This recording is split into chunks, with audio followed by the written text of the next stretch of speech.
waxaan u qaatay dhanka iyo higher option ayaa u qaatay candlekan sababta aan u qaatana wax kala maahan liquidity-ga waxa uu iga jiraa dhanka iyo uptrend insha Allah marka waxaan rajaynaynaa suuqa in uu liquidity uu soo taabto suuqa saa ujeedaan wuxuu sameynayaa high low so halkan waxa waaye waa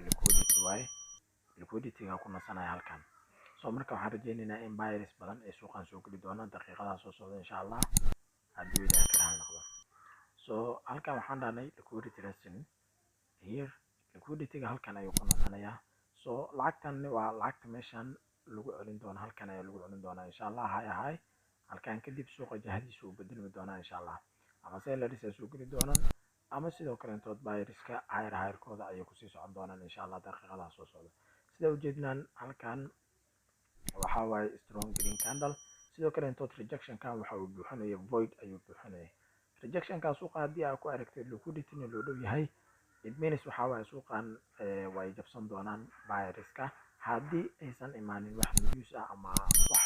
suuqa haddii uusan xilligaas uusan ku xumaan ama aysan news jirin waxa uu banti ama la shaka ah in suuqan uu jabsanayo insha Allah daqiiqadaha soo socda saa ujeedaan waa ujeedaa suuqu waa uu jabsaday so void kan yariiska ah suuqu waxa uu dhammaystirayaa voidkaas haddii la dhammaystirane suuqa jihadiisa ayuu iska sii wataa 99%. laakiin haddii news ama wax saas u imaado markaas way ku saameynaysaa so insha Allah marka waxaan rajaynaynaa lacagta waa JBP USD waa lacagaha hadda suuq maanta iska xun yahay lacagta ugu run waa maanta insha Allah waxaan inoo dhiman 1 minute okay last candle ayaan maraynaa so sellers xoogan baa soo galay I don't know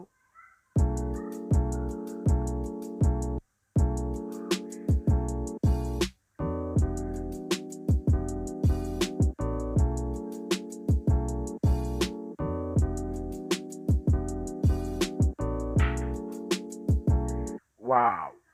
sellers aad iyo aad u xoogan baa soo galay I think marka suuqa news ka jira u maleynaa maanta ma ku wacna in la trade gareeyo maxaa yeelay suuqu